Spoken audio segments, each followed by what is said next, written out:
नमस्कार, बहुत स्वागत है आपका ओंकार न्यूज में। मैं हूं आपके साथ ज्योति यादव। तो बुलेटिन की शुरुआत करेंगे बड़ी खबर के साथ। भ्रष्टाचार के मुद्दे पर कांग्रेस पर बरसते हुए प्रधानमंत्री नरेंद्र मोदी ने रविवार को कहा कि कांग्रेस हमेशा से 85% कमीशन और उसके शाही परिवार से जुड़ी रही है। और क्या कुछ कहा, ये सुनाते हैं।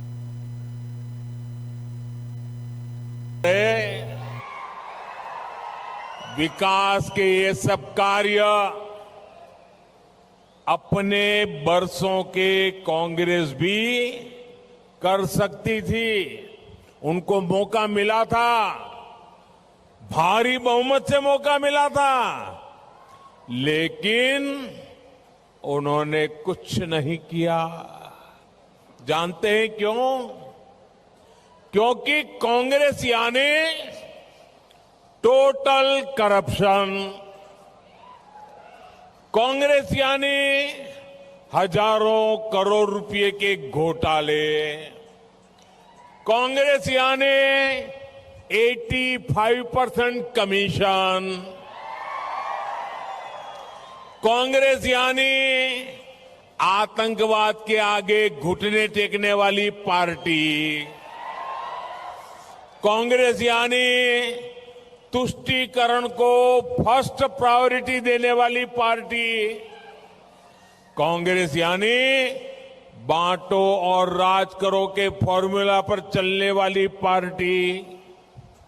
कांग्रेस के राज में विकास इसलिए नहीं होता क्योंकि वो सारा पैसा खुद ही लूट लेती है।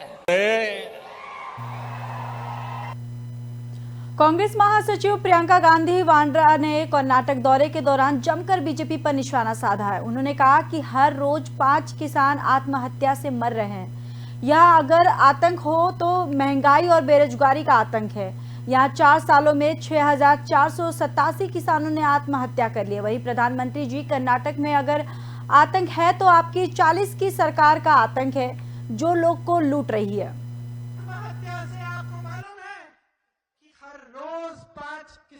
आत्महत्या से मर रहे हैं। यहाँ आतंक है तो महंगाई का आतंक है, बेरोजगारी का आतंक है। यहाँ 4 सालों में 6,487 किसानों ने आत्महत्या की है। 4 सालों में गरीबी की वजह से 542 लोगों ने आत्महत्या की है। कर्ज और घाटे की वजह से 3,734 लोगों ने आत्महत्या की है। बेरोजगारी की वजह से 1,675 लोगों ने आत्महत्या की है।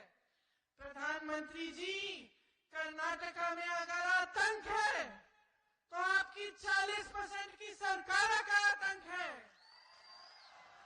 जो लोगों को लूट रही है। प्रधानमंत्री जी, अगर कर्नाटका में आतंक है तो महंगाई का आतंक है। आत्महत्या से आपको मालूम है कि हर रोज 5 किसान आत्महत्या से मर रहे हैं। छत्तीसगढ़ के सीएम भूपेश बघेल कर्नाटक दौरे पर है, जहां पर उन्होंने कर्नाटक विधानसभा चुनाव के लिए बेंगलुरु पहुंचे हैं। और सीएम भूपेश बघेल ने प्रेस कॉन्फ्रेंस करते हुए बीजेपी पर हमला बोला। सीएम बघेल ने प्रेस कॉन्फ्रेंस में बीजेपी नेता और असम के सीएम हिमंत बिस्वा शर्मा के बयान पर पलटवार किया है। भूपेश बघेल ने कहा कि हिमंत बिस्वा शर्मा जवाब देने के लायक आदमी नहीं है। उन्होंने सत्ता पाने के लिए दल बदल दिया है। वहीं भूपेश बघेल ने कहा कि जो आदमी बीजेपी सरकार की छोटी सी जांच से डर गया तो वो सोनिया और राहुल गांधी पर क्या आरोप लगा सकता है। इसके साथ ही भूपेश बघेल ने पीएम मोदी पर भी निशाना साधा। उन्होंने कहा कि कर्नाटक विधानसभा चुनाव के लिए भूपेश बघेल पार्टी के स्टार प्रचारक है। सीएम ने बीजेपी पर जमकर निशाना साधा है। और क्या कुछ कहा, ये सुनाते हैं। प्रधानमंत्री जी प्रचार मंत्री बन गए हैं। आज जिस प्रकार से नॉर्थ ईस्ट चल रहा है, जिस प्रकार से सीमा में हमारे जवान शहीद हो रहे हैं, उनके लिए एक शब्द उनके पास नहीं है। और यहाँ कर्नाटक में प्रचार कर रहे हैं। प्रचार कर्नाटक के लोगों के हित में क्या करेंगे, इसके बारे में कोई चर्चा नहीं। चर्चा केवल अपने बारे में, अपना प्रचार कर रहे हैं। और उस आधार पे वोट मांग रहे हैं। हेमंत बिस्व शर्मा जवाब देने लायक व्यक्ति नहीं है। जो सत्ता के लिए दल बदले और बार बार झूठ बोले, ऐसे व्यक्ति के बारे में मैं समझता हूं बोल के मैं अपनी जुबान खराब नहीं करूंगा। देखिए, प्रधानमंत्री जी प्रचार मंत्री बन गए हैं। तो वहीं बागेश्वर धाम की सरकार पंडित धीरेन्द्र कृष्ण शास्त्री को लेकर बात करते हुए चिराग पासवान ने कहा कि राज्य सरकार को इस समय ज्वलंत समस्या नहीं दिख रही है। ये सरकार आम लोगों की समस्या को नहीं देख रही है। वो बार लोगों की आस्था, लोगों के विश्वास का मजाक उड़ा रहे हैं। और क्या कुछ कहा, जरा सुनिए। मेरी समझ में नहीं आता कि सरकार को बिहार की ज्वलंत समस्याएं दिखती हैं कि नहीं दिखती हैं, या ये लोग देखना नहीं चाहते। बार बार लोगों की आस्था, लोगों के विश्वास का मजाक उड़ाना और उस पर बयानबाजी करना। भाई, हम हर बार कह चुके हैं कि व्यक्तिगत आस्था के विषय हैं ये। कौन किस चीज में आस्था रखता है, कौन किस चीज में आस्था रखता है, कोई तीसरा व्यक्ति उसको निर्धारित करने वाला कोई नहीं हो सकता। आपकी संभवतः जिस चीज में आस्था है मेरी उसमें नहीं होगी, या मेरी जिसमें है आपकी नहीं होगी। ये व्यक्तिगत विश्वास का विषय है। भाई, कई लोग हैं जो बाबा पे विश्वास करते हैं, कई लोग हैं जो बाबाओं पे विश्वास नहीं करते। वो छोड़ दीजिए ना उनके ऊपर। सरकार का काम ये नहीं है कि किसी की आस्था, किसी के विश्वास के ऊपर कोई टीका टिप्पणी करे। सरकार का काम है कि लोगों को उनकी जरूरतें मुहैया कराए, उनको सुविधाएं दे। क्या बिहार में तमाम और ज्वलंत विषय समाप्त हो गए? मेरी बलिया में डिप्टी सीएम ब्रिजेश पाठक ने बड़ा बयान दिया है। आपको बताते चले कि समाजवादी पार्टी पर कटाक्ष करते हुए उन्होंने कहा कि अखिलेश यादव के पास जनता को देने के लिए कुछ नहीं है। उन्होंने सब कुछ कर देख लिया है, लेकिन जनता ने उन्हें नकार दिया है। उन्होंने आगे ये भी कहा कि सपा ने सिर्फ गुंडे लोगों को अपना आशीर्वाद दिया है। आइए सुनते हैं पाठक ने और क्या कुछ कहा। सभा में सभी जाति, धर्म, संप्रदाय, सभी वर्गों के लोग आए हैं। ये साफ स्पष्ट हो गया है कि बलिया में संत लाल जी कमल के फूल पर प्रचंड बहुमत से जीत रहे हैं। एक तरफा जीत है और जो विपक्षी दल है उनके पास कहने के लिए कुछ नहीं, कोई उनका एजेंडा नहीं है। भारतीय जनता पार्टी की आदरणीय मोदी जी की गरीब कल्याण योजना जन जन तक पहुंची है और योगी जी के कानून व्यवस्था को हर व्यक्ति सराहना कर रहा है। मैं भी बलिया के लोगों से आज अपील करके विनती कर रहा हूं कि सब लोग कमल के फूल को खिलाएं और बलिया के चतुर्मुखी विकास में सहायक। सर, अतीक और मुख्तार पर जिस तरीके से एक जो है पूर्वांचल में डर रहता था, अभी जो योगी सरकार कार्रवाई कर रही है उसको किस तरीके से आप देख रहे हैं? उत्तर प्रदेश में हमने 2017 में लोगों से वादा किया था कि हम भयमुक्त समाज की स्थापना करेंगे और उस दिशा में हम चलने के लिए प्रतिबद्ध हैं। हर स्थिति में उत्तर प्रदेश में हम कानून के राज को और मेंटेन करेंगे। प्रधानमंत्री नरेंद्र मोदी का बेंगलुरु में रोड शो पूरा हो गया है। पीएम ने रविवार को 8 किलोमीटर का रोड शो निकाला। इससे पहले शनिवार को पीएम ने बेंगलुरु में 26 किलोमीटर लंबा रोड शो किया था।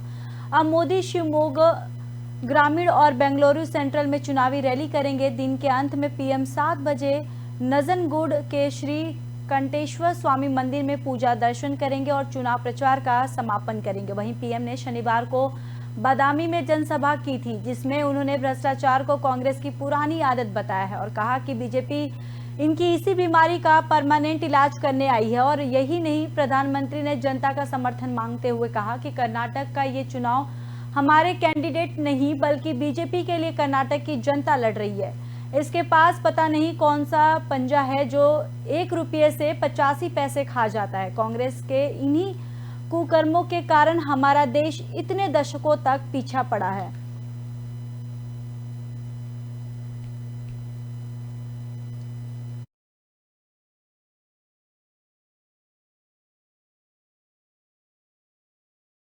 बताते चले कि प्रधानमंत्री नरेंद्र मोदी का बेंगलुरु में रोड शो पूरा हो गया। पीएम ने रविवार को 8 किलोमीटर का रोड शो निकाला। इससे पहले शनिवार को पीएम ने बेंगलुरु में 26 किलोमीटर लंबा रोड शो किया था और साथ ही साथ अब मोदी शिवमोगा ग्रामीण और बेंगलुरु सेंट्रल में चुनावी रैली करेंगे और दिन के अंत में पीएम 7 बजे नजनगुड के श्री कंटेश्वर स्वामी मंदिर में पूजा दर्शन करेंगे और चुनाव प्रचार का समापन करेंगे। साथ ही साथ पीएम ने शनिवार को बादामी में जनसभा की थी और जिसमें उन्होंने भ्रष्टाचार को लेकर कांग्रेस की पुरानी आदत बताया और कहा कि बीजेपी इनकी इसी बीमारी का परमानेंट इलाज करने आई। और यही नहीं, प्रधानमंत्री ने जनता का समर्थन मांगते हुए कहा कि कर्नाटक का ये चुनाव हमारे कैंडिडेट नहीं बल्कि बीजेपी के लिए कर्नाटक की जनता खुद लड़ रही है।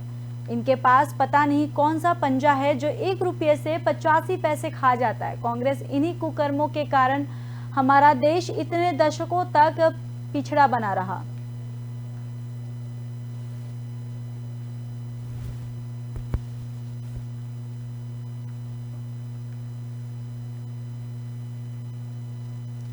मुख्यमंत्री पुष्कर सिंह धामी ने विशाल marathon thank you Modi ji for G20 कार्यक्रम में प्रतिभाग किया। इस मैराथन में तमाम युवा शामिल हुए। मुख्यमंत्री ने दीप प्रज्वलित कर कार्यक्रम की शुरुआत की। उन्होंने कहा, प्रदेश में G20 कार्यक्रम आयोजित होने पर मैराथन कार्यक्रम में हजारों युवा दौड़ लगा रहा है और मोदी जी का धन्यवाद कर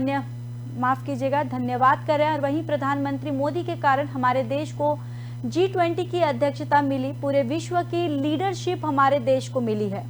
वहीं G20 में 3 महत्वपूर्ण बैठक हमारे उत्तराखंड को मिली है, जिसके लिए हम प्रधानमंत्री मोदी जी का धन्यवाद करते हैं।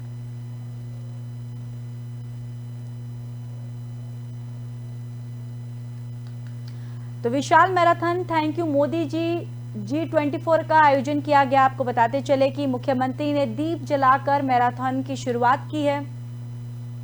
साथ ही साथ आपको बताते चले कि इस कार्यक्रम की शुरुआत की गई है दीप प्रज्वलित करके। और मुख्यमंत्री ने यह भी कहा कि प्रदेश में G20 कार्यक्रम आयोजित होने पर मैराथन कार्यक्रम में हजारों युवा दौड़ लगा रहे हैं और मोदी जी का धन्यवाद कर रहे हैं। वहीं प्रधानमंत्री मोदी के कारण हमारे देश को G20 की अध्यक्षता मिली है और पूरे विश्व की लीडरशिप हमारे देश को मिली है। साथ ही साथ G20 में 3 महत्वपूर्ण बैठक हमारे उत्तराखंड को मिली है, जिसके लिए हम प्रधानमंत्री मोदी जी का धन्यवाद करते हैं। G20 समिट आयोजित होने पर आज थैंक यू मैराथन का आयोजन यहाँ पर किया गया है और इसमें हजारों प्रतिभागियों ने मैराथन में भाग ले रहे हैं, दौड़ लगा रहे हैं और मोदी जी का धन्यवाद कर रहे हैं, क्योंकि मोदी जी के कारण से सबसे पहले तो हमारे देश को G20 की अध्यक्षता मिली, यानी कि लीडरशिप पूरे विश्व की हमको मिली है, G20 की मिली है। उसके लिए मोदी जी का अभिनंदन है। और साथ में उत्तराखंड को भी, हमारे राज्य को पहली बार इतनी बड़ी जो विश्व स्तरीय बैठक हो रही है, समिट हो रही है, उस बैठक की 3 महत्वपूर्ण जो मीटिंग्स है वो उत्तराखंड को मिली है। मध्य प्रदेश में बीजेपी नेताओं की असंतुष्टि जग जाहिर हो रही है और चुनाव से पहले पार्टी में भगदड़ का माहौल है। वहीं बीजेपी पूर्व विधायक भंवर सिंह शेखावत ने केंद्रीय मंत्री ज्योतिरादित्य सिंधिया समर्थकों पर हमला बोला। उन्होंने कहा कि सिंधिया के बीजेपी में आने से पार्टी की जमीन खोखली हो गई है। आइए सुनाते भंवर सिंह ने और क्या कहा। नहीं, सिंधिया समर्थकों के बारे में देखिए, आए हैं तो उनका स्वागत किया लोगों ने, और इतना ही नहीं स्वागत किया, उनको पार्टी में लाके पार्टी के कार्यकर्ताओं ने जिताया भी।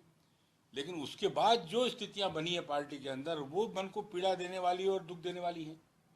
आज पार्टी उनके आने से अगर कोई मजबूत होती तो हमें समझ में आता, लेकिन उनके आने के बाद में हमारे पार्टी की जमीन खोखली हो गई, हमारे सिद्धांत छूट गए। जिस सिद्धांत को लेकर हमने पार्टी का निर्माण किया था हमारे लोगों ने, आज वो उससे विरक्त हो गई, दूर हो गई। हमारे भारतीय जनता पार्टी के मंत्रियों पे हमने कभी इतने भ्रष्टाचार के आरोप नहीं सुने जो आज लग रहे ज्योतिरादित्य के साथ जो लोग आए उनके ऊपर। उन्होंने तो खुलेआम लूट मचा रखी है। आज बदनावर के अंदर हमारे राजवर्धन सिंह दत्ती गांव ने पूरी जमीनों पे कब्जा करना, सारे खदानों पे कब्जा करना, अवैध रूप से खनन करना सब चालू कर दिया। जुआ सट्टा खुलेआम चला रहा है वो आदमी। नहीं, सिंधिया समर्थकों के बारे में केंद्रीय मंत्री अनुराग ठाकुर ने द केरल स्टोरी को लेकर बयान दिया है। उन्होंने कहा कि केरल स्टोरी सिर्फ एक फिल्म नहीं, कुछ लोग ऐसे हैं जो अपने धर्म में बच्चियों को बहला फुसलाकर आतंकवाद के रास्ते से ले जाना चाहते हैं। उनका चेहरा केरल स्टोरी में बेनकाब हुआ है। कुछ राजनीतिक दल इसका विरोध भी कर रहे हैं। अगर वे विरोध कर रहे हैं तो वे PFI आतंकवाद ISIS का समर्थन करते हैं। तो बताते चले कि अनुराग ठाकुर ने द केरल स्टोरी को लेकर बयान सामने आया है। उनका केरल स्टोरी सिर्फ एक फिल्म नहीं है, कुछ लोग ऐसे जो हैं जो अपने धर्म में बच्चियों को बहला फुसलाकर आतंकवाद के रास्ते से ले जाना चाहते हैं और उनका चेहरा केरल स्टोरी में बेनकाब हुआ है। कुछ राजनीतिक दल इसका विरोध भी कर रहे हैं और अगर वे विरोध कर रहे हैं तो वो पीएफआई आतंकवाद या आईएसआईएस का समर्थन करते हैं। बात को बढ़ावा देने के लिए हिंदू और क्रिश्चियन बेटियों को कैसे बहलाकर फुसलाकर उनको जोड़ा जाता है अपने साथ। अगर वो हां कर दें तो आतंक के रास्ते पर जाने के लिए मजबूर हो जाती हैं, अगर वो ना कर दे तो उनको गोली मारने तक का काम भी कर दिया जाता है। ये केरल स्टोरी ये केवल एक फिल्म नहीं है, ये समाज में जो एक बहुत बड़ी चिंता खड़ी हुई है। कुछ लोग ऐसे जो अपने धर्म में बच्चियों को बहला फुसला कर ले जाना चाहते हैं और आतंकवाद के रास्ते पे लगाना। फिलहाल के लिए इस बुलेटिन में बस इतना ही। बाकी देश और दुनिया की खबरों के लिए देखते रहिए ओंकार न्यूज।